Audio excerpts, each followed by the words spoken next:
Bank exam படிக்கும் மாணவர்களுக்கு வணக்கம். ஒரு இன்டர்வியூ பொறுத்த வரைக்கும் பார்த்தீங்கன்னா, பேங்க் எக்ஸாம் இன்டர்வியூ வந்து இப்போ பிஓ இன்டர்வியூ நடந்துட்டுருக்குது. எஸ்ஓ இன்டர்வியூ அனௌன்ஸ் பண்ணிட்டாங்க.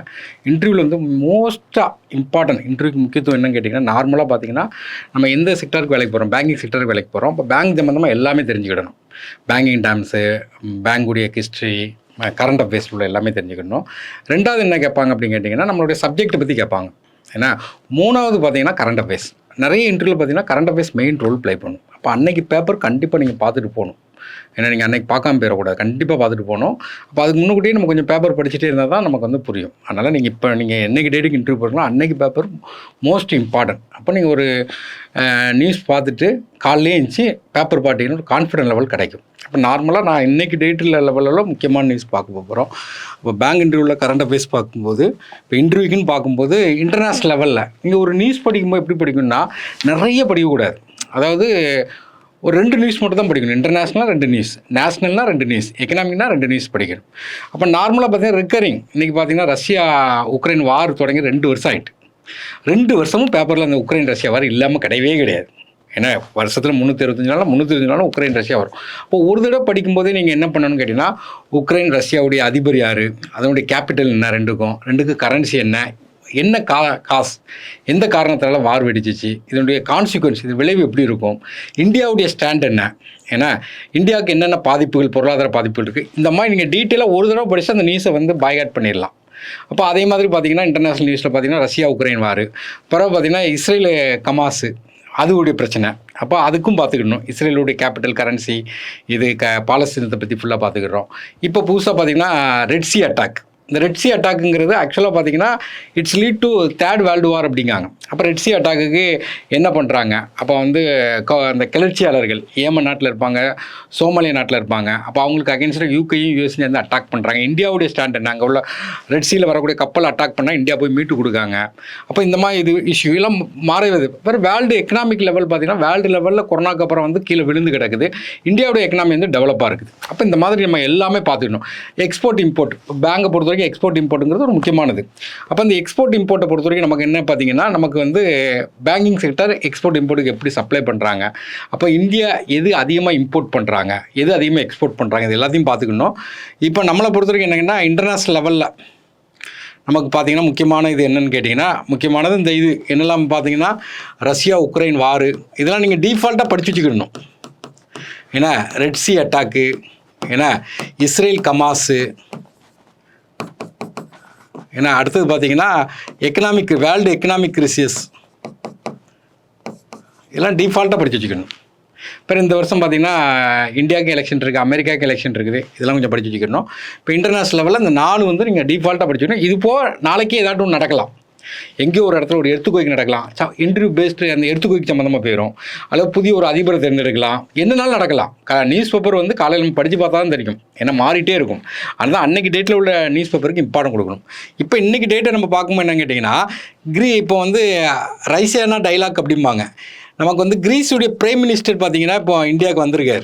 இதுமாதிரி ஏதாட்டும் ஒரு ஆள் வருவாங்க. அவர் வந்து IMEC G20 மாநாட்டில் இந்த மிடில் ஈஸ்ட்டு எக்கனாமிக் காரிடர்னு ஒன்று போட்டாங்க. இப்போ இஸ்ரேலுக்கு கமாஸ்க்கும் வார் போகிறனால அந்த இடம் அப்படி நின்றுட்டு இருக்குது. அப்போ அதில் முக்கியமான ரோல் ப்ளே பண்ணுறதுனா கிரீஸ், அதை பற்றி பேசியிருக்காரு. அப்போ இந்த ரைசானா டைலாக்ங்கிறது என்ன கேட்டால் ராஷ்டிரபதி பவனில் டைலாக் பண்ணுறது, ஏதாட்டு நாட்டுக்கு பிரச்சனை வந்தால் பேசி முடிவெடுக்கிறது. 2016 இதை ஆரம்பிச்சிருக்காங்க. இது மாதிரி ஏதாட்டும் ஒரு அதிபர் வரலாம் இந்தியாவுக்கு. அன்றைக்கி பேப்பரில் வந்து அவரை பற்றி, அவர் நாட்டுடைய கரன்சி என்ன பர்பஸ்க்காண்டி வராங்க, இதெல்லாம் நம்ம பார்த்துக்கிறோம். அப்புறம் பார்த்தீங்கன்னா இப்போ இன்றைக்கி பார்த்தீங்கன்னா முனிச் செக்யூரிட்டி கான்ஃபரன்ஸ், முனிச்சுங்கிறது என்னங்கன்னா ஜெர்மனில் இருக்குது. அப்போ இவங்க என்ன பண்ணுறாங்க கேட்டிங்கன்னா, ஜெர்மனில் 1965 ஆரம்பித்தாங்க இந்த செக்யூரிட்டி கான்ஃபரன்ஸ் அப்படின்னு ஒன்று ஆரம்பித்தாங்க. இவங்க என்ன பண்ணுறாங்க அப்படின்னு கேட்டிங்கன்னா, வருஷம் ஒரு மாநாடு போடுறாங்க. நமக்கு வந்து ஃபர்ஸ்ட் வேர்ல்டு வார் நடந்துச்சு, செகண்ட் வேர்ல்டு வார் நடந்துச்சு, 3rd வேர்ல்டு வார் இது வரைக்கும் நடக்கலை. அப்போ நடக்க விடாமல் இவங்க வந்து டைலாக் பண்ணி பேசி அதை வந்து சமாதானம் பண்ணிகிட்டே இருக்காங்க. இப்போ ரெட் சி வந்து ஒரு ப்ராப்ளம் போடுறது 3வது உலக யுத்தத்துக்கு கொண்டு போயிடும் அப்படிங்கிற மாதிரி சொன்னாங்க. அதுக்காண்டி இப்போ ஒரு கான்ஃபரன்ஸ் நடந்து நம்மளுடைய வெளியுறவுத்துறை அமைச்சர் வந்து கலந்துக்கிட்டார். அடுத்தது பார்த்தீங்கன்னா ஆஸ்பெட்ஸ் மிஷன், இதுதான் அந்த யூரோப்பியன் யூனியன். ஏன்னா யூரோப்பியன் யூனியன் வந்து அகெயின்ஸ்ட் ரெட் சி அட்டாக், இந்த ரெட் சி அட்டாக் நடக்குது பார்த்தீங்களா, அதுக்கு அகெயின்ஸ்டாக ஒரு மிஷன் போட்டிருக்காங்க, ஆஸ்பெட்ஸ் மிஷன். அந்த ஆஸ்பெட்ஸ்னால் ஒரு கிரேக்க வார்த்தை. சீல்டுன்னு அர்த்தம். அப்போ ரெட் சி அட்டாக் யார் பண்ணுறாங்கன்னா ஏமன் நாட்டுக்காரங்களும் சோமாலியா நாட்டுக்காரங்களும் பண்ணுறாங்க. இந்த ஏமன் நாட்டுக்காரன் யாருக்கு சப்போர்ட் பண்ணி பண்ணுறாங்க கேட்டிங்கன்னா இஸ்ரேலுக்கு அகெயின்ஸ்டாக பண்ணுறாங்க. அப்போ அங்கே உள்ள கமாஸ்க்கு சப்போர்ட் பண்ணுறாங்க. அப்போ கமாஸ் அந்த தீவிரவாத குரூப்பை படிச்சுக்கிறோம். அது பக்கத்தில் வேறு என்ன தீவிரவாதங்கள் இருக்குது, அப்போ அவங்கள இது பண்ணுறது அந்த மிஷன், அதை பற்றிக்கிறோம். பிறகு பார்த்தீங்கன்னா சயின்ஸ் அண்ட் டெக்னாலஜியில் ஏதாட்டும் ஒரு நோயை பற்றி ஏதாவது கேட்கலாம். நெக்ஸ்ட் பார்த்தீங்கன்னா நேஷ்னல் இந்தியா லெவலில் பார்க்கும்போது உங்களுக்கு உறுதியாக கேட்பாங்க இன்ட்ரீம் பட்ஜெட்.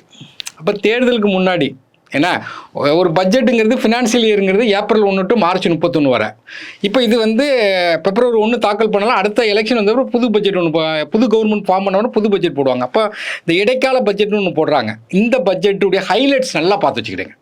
இன்னும் இதை வச்சு கண்டிப்பாக கொஸ்டின் கேட்பாங்க. இந்த பட்ஜெட்டில் நிறைய ஹைலைட்ஸ் இருந்தாலும் ஒரு 3 பாயிண்ட் முக்கியம். ஒன்று என்னன்னு கேட்டிங்கன்னா சூரியோதயா ப்ராஜெக்ட். இது டெய்லி பேப்பரில் வந்துட்டு இருக்குது, இன்றைக்கி பேப்பரில் கூட வந்திருக்கு. சூரியோதயா ப்ராஜெக்ட் அந்த வீட்டில் வந்து சோலார் போட்டு 300 யூனிட் வரை உற்பத்தி பண்ணுறதுக்கு மானியம் கொடுக்காங்க. 30,000 60,000 அப்படின்னு சொல்லி மானியத்தை அனௌன்ஸ் பண்ணுங்க. இது ஒரு முக்கியமான ப்ராஜெக்ட்டு. பிறகு பார்த்தீங்கன்னா அர்பன் ஹவுசிங் ஸ்கீம், இது ஒரு முக்கியமான ப்ராஜெக்ட்டு. பிறகு பார்த்தீங்கன்னா ஒரு கோடி ரூபா, என்ன 1 கோடி ரூபா, 1 கோடி லட்சம் R&D டெவலப்மெண்ட்டுக்காண்டி நமக்கு என்னன்னா இது பண்ணுறாங்க. அப்போ இதெல்லாம் வந்து ஒரு முக்கியமான ஸ்கீம். இந்த இன்ட்ரீம் பட்ஜெட்டை பற்றி ஃபுல்லாகவே பார்த்து வச்சுருங்க. கண்டிப்பாக கேட்பாங்க இன்ட்ரீம் பட்ஜெட்னா என்ன அப்படிம்பாங்க. இது போய் ஜீரோ பட்ஜெட்டு, இந்த பட்ஜெட் சம்மந்தமாக இருக்கும். ஃபிஸ்கல் பட்ஜெட்னா என்ன ரெவன்யூ பட்ஜெட்னா என்ன, அது எல்லாத்தையுமே நம்ம பார்த்து வச்சுக்கணும். அடுத்தது பார்த்தீங்கன்னா MS சுவாமிநாதன், இவர் இந்த வருஷம் இறந்துட்டார். இவருக்கு வந்து பாரத் அவார்டு கொடுத்துருக்காங்க. இவர் சொன்ன MSP இப்போ வந்து ஒரு ப்ரொட்டஸ்ட் போயிட்டு இருக்குது. எங்கே டெல்லி சலோன்னு சொல்லிட்டு டெல்லியில் ஒரு ப்ரொட்டஸ்ட் போயிட்டு இருக்கு. அவங்களோட ப்ரொட்டஸ்ட் எதுக்கான கேட்டால் MSP தான், மினிமம் சப்போர்ட்டிங் ப்ரைஸ். அப்போ மினிமம் சப்போர்ட்டிங் ப்ரைஸ்னால் என்ன, ஒரு விதைக்க முன்னாடி ஃபிக்ஸ் பண்ணக்கூடிய விலை, என்னென்ன ரேட் வச்சுருக்காங்க. அப்போ வந்து MS சுவாமிநாதன் ரெக்கமெண்ட் பண்ணார். என்ன ரெக்கமெண்ட் பண்ணாங்கன்னா அவருடைய ப்ரொடக்ஷன் காஸ்ட் இருக்குது பார்த்தீங்களா, அதோடைய ஆவரேஜ் ப்ரொடக்ஷன் காஸ்ட்டில் ஒரு 50% கூட்டி வைக்கணும். அதுதான் வந்து என்னன்னு கேட்டிங்கன்னா மினிமம் சப்போர்ட் ப்ரைஸ்னு அவருடைய ரெக்கமெண்டேஷன். அதை கேட்கலாம். அதுபோக அவர் வந்து நேச்சுரல் ஃபார்மிங் அதை வந்து இம்பார்ட்டன்ட் கொடுத்தாரு, அதை பார்த்துக்கலாம். அடுத்து பார்த்தீங்கன்னா ஃப்ரீ மூவ்மெண்ட் ரிஜிம் அப்படின்னு சொல்லி மியான்மார் நாடு இருக்குது பார்த்தீங்களா. மியான்மார் நாட்டில் இப்போ நிறைய அகதிகள் அங்கேருந்து இங்கே வர்றாங்க. அப்போ நமக்கு 2018 பார்த்தீங்கன்னா 16 கிலோமீட்டர் இங்கேருந்து அங்கே போய்க்கலாம், அங்கேருந்து இங்கே வந்துக்கலாம். அந்த ஃப்ரீ ரிஜிமெண்ட் அப்படின்னு கொண்டு வந்தாங்க. இப்போ வந்து அதை ஃபென்சிங் ஒன்று போட்டுட்ருக்காங்க, தெரிஞ்சு வச்சுக்கலாம். அப்புறம் செர்விக்கல் கேன்சர் கூட அந்த பட்ஜெட்டில் அனௌன்ஸ் பண்ணியிருக்காங்க. 9 to 14 வயசு வரை குழந்தைகளுக்கு ஸ்கூல் சில்ட்ரன் கொடுக்குறாங்க. டெல்லியில் பார்த்தீங்கன்னா ஒரு கவர்மெண்ட் ஸ்கூலில் இதை ஆரம்பிச்சிருக்காங்க. அப்புறம் பார்த்தீங்கன்னா இப்போ ரீசெண்டாக இருந்த வாயு சக்தி புக்ரானில் வச்சு ஏர்கிராஃப்ட் டிபார்ட்மெண்ட் மட்டும் என்ன செஞ்சாங்கன்னா ஒரு ஆப்ரேஷன் பண்ணியிருக்காங்க. இப்போ ராம்சார் சைட் இதெல்லாம் கேட்பாங்க, என்விரான்மெண்ட் ஃபேக்ட் கேட்கலாம். 75 சைட் இந்தியாவில் இருந்துச்சு. ஏன்னா நம்ம 75 இண்டிபெண்டன்ஸ் கொண்டாடும் போது 75 சைட் இருந்தது. இப்போ புதுசாக ஒரு 5 சைட் அனௌன்ஸ் பண்ணியிருக்காங்க. 3 சைட் வந்து கர்நாடகாவிலும் 2 சைட் வந்து என்னங்கன்னா தமிழ்நாட்டில் அனௌன்ஸ் பண்ணியிருக்காங்க. இப்போ நேஷனல் லெவலில் வேறு என்ன இருக்குது, மணிப்பூர் இஷ்யூ போய்ட்டு இருக்குது. 18th லோக்சபா எலெக்ஷன் கண்டிப்பாக கேட்பாங்க. தேர்தல் ஆணையர் யாரும் கேட்பாங்க. அப்போ வந்து 1 நேஷன் 1 எலெக்ஷன் அந்த சம்மந்தமாக அந்த வைப்ரேட் சம்மந்தமாக ஏதாவது பார்த்து வச்சுக்கிறோம். அதுக்கப்புறம் பார்த்தீங்கன்னா அதே மாதிரி யூனிஃபார்ம் சிவில் கோடு, ஏன்னா யூனிஃபார்ம் சிவில் கோடுன்னு சொல்லிட்டு உத்தரகாண்டில் கொண்டு வந்திருக்காங்க. அப்போ யூனிஃபார்ம் சிவில் கோடுனா என்ன, அப்போ வந்து எல்லாத்துக்கும் ஒரே சிவில் கோடுங்கிறது இந்துக்கும் முஸ்லீமுக்கும் டிஃப்ரெண்ட்டாக இருக்கும். அப்போ முஸ்லீம்களுக்கு வந்து டிஃப்ரெண்ட்டாக இருக்குது, எல்லாருக்கும் ஒரே கோடை கொண்டு வரதுக்கு ஒரு சட்டம் கொண்டு வந்திருக்காங்க. உத்தரகாண்டில் கொண்டு வந்திருக்காங்க. ஆல்ரெடி கோவாவில் இருக்குது, இப்போ உத்தரகாண்டில் கொண்டு வந்திருக்காங்க. அப்புறம் பார்த்தீங்கன்னா காஸ்ட் சென்சஸ் எடுத்தாங்க, பீகாரில் எடுத்தாங்க. இப்போ பார்த்தீங்கன்னா ஜார்க்கண்டில் எடுக்காங்க. ஏன்னா இப்போ இதெல்லாம் பார்த்து வச்சுக்கிடுங்க. நெக்ஸ்ட்டு பார்த்தீங்கன்னா எக்கனாமி, இது கண்டிப்பாக கேட்பான். இந்த பேடிஎம் இஷ்யூ, ஏன்னா ரிசர்வ் பேங்க் வந்து அவங்களை தடை பண்ணுறாங்க. இன்றைக்கி ஒரு ரெக்கமெண்டேஷன் பண்ணியிருக்காங்க. ஏன்னா இவங்களுக்கு ஆல்டர்னேட்டிவ் ஒரு இதை கொடுக்குறாங்க. இப்போ பேடிஎம் இஷ்யூஸ், பைஜூஸ் வந்து திவாலா இருக்குது அப்படின்னு சொல்லிட்டு அந்த பைஜூஸுடைய சிஓவையே வெளியேற்றிட்டாங்க அவங்க ஃபேமிலி எல்லாத்தையுமே. அப்போ அந்த எக்கனாமிக் ஓரியன்டேஷனாக ஷேர் மார்க்கெட் ஏறி இறங்குது, அதை பற்றி பேர் நம்ம எவ்வளோ இம்போர்ட் பண்ணுறோம், எந்த இடத்துல நம்ம ஸ்ட்ராங்காக இருக்கோம் எக்கனாமியில், அதை ஃபுல்லாக தெரிஞ்சுக்கிறோம். அப்புறம் யூபிஐ, இது கண்டிப்பாக கேட்பாங்க. யூபிஐங்கிறது ஃப்ரான்ஸில் பார்த்தீங்கன்னா ஈஃபில் டவரில் வந்து யூபிஐடைய ஃபங்க்ஷன் ஆரம்பித்தாங்க. அப்புறம் ஸ்ரீலங்கா மொரிஷியஸ் அங்கே வந்து ஆரம்பிச்சிருக்காங்க. நம்ம யூபிஐடைய செயல்பாடு ரூபேங்கிறத அங்கே இது பண்ணிங்க, அதை பற்றி கேட்பாங்க கொஷின்ஸு. அடுத்து 16th ஃபினான்ஸ் கமிஷன்னா என்ன அப்படின்னு சொல்லி கேட்பாங்க. ஃபினான்ஸ் கமிஷனுங்கிறது ஆர்டிகல் 280.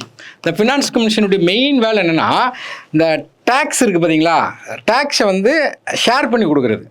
அப்போ distribute the share between state and சென்ட்ரலுக்கும் ஸ்டேட்டுக்கும் பிரித்து கொடுக்குறது தான் அவனுடைய மெயினாக. அதில் 16th ஃபினான்ஸ் கமிஷன் அப்பாயின்மெண்ட் பண்ணுறாங்க. 16th ஃபினான்ஸ் கமிஷன் பீரியட் என்ன கேட்கலாம், 26 to 31. இவருடைய தலைவர் யாருன்னா அரவிந்த் பனகாரியா. ஏன்னா நிதி ஆயோக்குடைய வைஸ் சேர்மனாக இருந்தார், அவர் அப்பாயின்மெண்ட் பண்ணியிருக்காங்க. ஃபினான்ஸ் கமிஷனுடைய ரோல் என்ன, அவர் அப்பாயின்மெண்ட் பண்ணுறது யார், பிரசிடென்ட் அப்பாயின்மெண்ட் பண்ணுவார். ஃபினான்ஸ் கமிஷன் நம்ம பார்த்து வச்சுக்கிறோம். Next with space. இப்போ நமக்கு வந்து ISROவில் பார்த்தீங்கன்னா ஒரு பயங்கரமான ப்ராஜெக்ட் சந்திரயான் சக்ஸஸ், பிறகு ஆதித்யா L1 சக்ஸஸ், இப்போ ககன்யானுக்கு போயிட்டுருக்குது. நீங்கள் இன்று 22 அட்டன் பண்ணும்போது பிரைம் மினிஸ்டர் கூட இங்கே இதில் வந்து ISRO குலசேகரப்பட்டினத்தில் ஆரம்பிக்காங்க. அப்போ இது சம்மந்தமாக ஏதாவது இருக்கும். ISROடைய சேர்மன் யார், ISRO என்ன பண்ணுது, DRDO என்ன பண்ணுது, அதை பற்றி பண்ணலாம். இன்சான் 3D இப்போ பார்த்தீங்கன்னா நமக்கு வந்து வெதர் மானிட்டர் பண்ணுறதுக்காண்டி அனுப்புனது. பிறகு பார்த்தீங்கன்னா ஸ்பேஸில் பார்த்தீங்கன்னா FDA ஃபாரின் டைரக்ட் இன்வெஸ்ட்மெண்ட்டு 100%, அதில் வந்து 100% FDA கொடுத்துருக்காங்க. அப்போ FDAன்னா என்ன, FIAன்னா என்ன, எல்லாத்தையுமே தெரிஞ்சு வச்சுக்கணும். அப்போ ஸ்பேஸ் டெக்னாலஜியை நம்ம நல்லா பார்த்துருக்கோம். இப்போ நம்ம பயங்கரமாக டெவலப் ஆகிட்டு இருக்கோம். இப்போ நம்ம டெவலப்மெண்ட் ஆகும்போது அதை பற்றி நல்லா தெரிஞ்சுக்கிறோம். அடுத்தது அவார்ட்ஸு. இந்த பாரத் அவார்டு இந்த டிஃபால்ட்டாக உங்களுக்கு கொஸ்டின் கேட்குறதுக்கு வாய்ப்பு இருக்குது. நார்மலாக நீங்கள் ஒரு டிசம்பர் மாதம் எண்டில் போகிறீங்கன்னா எல்லாருக்குமே பார்த்தீங்கன்னா நோபல் ப்ரைஸ் வச்சு கேட்பாங்க. இப்போ பாரத் அவார்டு முதல் முறையாக பார்த்தீங்கன்னா ஒரு 5 பேருக்கு அனௌன்ஸ் பண்ணியிருக்காங்க. இது வரைக்கும் 5 பேருக்கு கொடுத்ததே இல்லை. அப்போ பார்த்தீங்கன்னா தாக்கூர் பீகாரில் ஒருத்தர் கொடுத்தாங்க, பீகாருடைய பழைய சீஃப் மினிஸ்டருக்கு ஒருத்தர் கொடுத்தாங்க. அது பிறகு பார்த்தீங்கன்னா LK அத்வானி பழைய பிஜேபியில் உள்ள முன்னாள் துணை பிரதமராக இருந்தார், அவர் கொடுத்தாங்க. அதுக்கு பிறகு பார்த்தீங்கன்னா சரண் சிங், இவரும் ஒரு பிரைம் மினிஸ்டர், இவருக்கு கொடுத்தாங்க. அப்புறம் நரசிம்மராவ், இவர் வந்து காங்கிரஸ் பிரைம் மினிஸ்டர், இவருக்கு கொடுத்தாங்க. பிறகு MS சுவாமிநாதன் கொடுத்துருக்காங்க. மொத்தம் 5 பேர் கொடுத்துருக்காங்க. இதை பற்றி ஏதாவது கொஸ்டின் கேட்கலாம். இப்போ கிராமி அவார்டு கொடுத்தாங்க, முக்கியமானது கேட்பாங்க. அந்த ஒரு இசைக்குழுக்கு கொடுத்தாங்க, அதை கேட்கலாம். பிறகு Dadasaheb Phalke award international film ஃபெஸ்டிவல்னு சொல்லி நடத்தி இப்போ வந்து ஜவான் 12th ஃபெயில் இந்த படத்துக்கு கொடுத்துருக்காங்க. ஞானபித் அவார்டு குல்சார் 2 பேர் கொடுத்தாங்க. அடுத்து ராம் பார்த்தசாரதி, அப்போ இவங்களுக்கு கொடுத்துருக்காங்க. இந்த அவார்ட்ஸ் ஏதாவது கொடுக்கலாம். அன்றைக்கி டேட் பேப்பர்லேயே ஒரு அவார்ட்ஸ் இருக்கலாம். ஹெட்டிங் உங்கள்கிட்ட நார்மலாகவே ஒரு கொஸ்டின் கேட்பாங்க, நீங்கள் நியூஸ் பேப்பர் படிச்சிங்களான்னு கேட்பாங்க. படிச்சுட்டு இந்த ஹெட்லைன்ஸ் என்ன இருக்குன்னு சொல்லி கேட்பாங்க. அப்போ ஹெட்லைன்ஸ்னால் நீங்கள் இது லோக்கல் நியூஸ்னு சொல்லக்கூடாது, இம்பார்ட்டன்ட் நியூஸ் ஃப்ரண்ட் பேஜில் உள்ளது தான் அது ஹெட்லைன்ஸ். நீங்கள் ஹிண்டு பேப்பரில் ஃப்ரண்ட் பேஜ்லேயும் நல்லா வந்துடும். அடுத்து பார்த்தீங்கன்னா ஸ்போர்ட்ஸ் பற்றி ஏதாவது கேட்கலாம். எக்கனாமிக் ஓரியன்டேஷன் இந்தியா வந்து 5th எக்கனாமியாக இருக்குது, 3வது எக்கனாமி வளர போகுது. 2047 பார்த்தீங்கன்னா நம்ம டெவலப்டு கண்ட்ரியாக பார்க்க போகிறோம். இப்போ எக்கனாமிக் ஓரியன்டாக பார்த்தீங்கன்னா ஸ்போர்ட்ஸில் இப்போ கேலோ இந்தியா யூத் கேம்ஸ் வந்து சென்னையில் நடந்துச்சு. அதில் பார்த்தீங்கன்னா 2 கேம்ஸை உள்ளே சேர்த்தாங்க, ஸ்குவாஷ், சிலம்பம். ஏன்னா சென்னையில் மதுரையில் இதில் நடந்துச்சு. அப்புறம் ஆசிய உமன் பேட்மிண்டன் சாம்பியன் வந்து முதல் முறையாக இந்தியன் உமன்ஸ் டீம் வந்து தாய்லாண்டை வின் பண்ணியிருக்காங்க. சிங்கப்பூரில் வச்சு நடந்தது. பாரிஸ் ஒலிம்பிக் இப்போ 2024 நடக்க போகுது. ஒலிம்பிக் 1924 பாரிஸில் நடந்தது. 100 வருஷம் கழிச்சு நடக்க போகுது. அப்போ ஸ்போர்ட்ஸ் சம்மந்தமாக ஏதாட்டும் ஒரு நியூஸ் வரலாம், ஒரு அவார்டு கொடுக்கலாம், அல்லது முக்கியமான கேம் ஸ்டார்ட் ஆகிருக்கலாம். அப்போ அன்னைக்கு பேப்பருக்கு நீங்கள் இம்பார்ட்டன் கொடுங்க. கரண்ட் அஃபேர்ஸை பொறுத்து 2 நியூஸாக படிங்க. நேஷனல் 2 படிக்கணும், இது 2 படிக்கணும். இன்னிலேருந்து லைட்டாக பார்த்தீங்கன்னா பேப்பரில் வரும்போது பேப்பர் நியூஸ் கண்டிப்பாக தெரிஞ்சிடணும். அதில் நீங்கள் அழுத்தம் கொடுக்க வேண்டியது எக்கனாமிக் ஓரியன்டாக உள்ள நியூஸ்க்கு அழுத்தம் கொடுத்துடணும், ரொம்ப கொடுத்துடணும். ஏன்னா அப்போ பேங்கிங் சம்மந்தமாக ஒரு பேங்கோட மெர்ஜ் பண்ணுவாங்க, அதில் சம்திங் எதுனாலும் நடக்கலாம். ஏன்னா அப்போ ரிசர்வ் பேங்க் என்ன வந்தாலும் ரிசர்வ் பேங்கை பற்றி ஃபுல் டீட்டெயிலாக படிச்சுக்கணும். கரண்ட் அஃபேர்ஸை பொறுத்த வரைக்கும் பார்த்தீங்கன்னா ஒரு இப்போ இருந்து படிக்க ஆரம்பித்தா கூட அன்றைக்கி டேட்டு பேப்பர் பார்க்கும், நல்ல நியூஸ் பார்த்துக்கிடுங்க. ஏன்னா ஒரு ஆட்டை நீங்கள் வீடியோவாக பார்த்துட்டிங்கன்னு வச்சுக்கோங்க, நியூஸு நம்ம கொஞ்சம் ஈஸியாக பேசுகிறதுக்கு நல்லாயிருக்கும். அதனால் நல்லா பண்ணுங்கள். கரண்ட் அஃபேர்ஸை பற்றி பயப்பட வேண்டாம். அவ்வளோதான், சிம்பிளாக பாட்டு போங்க. All the best.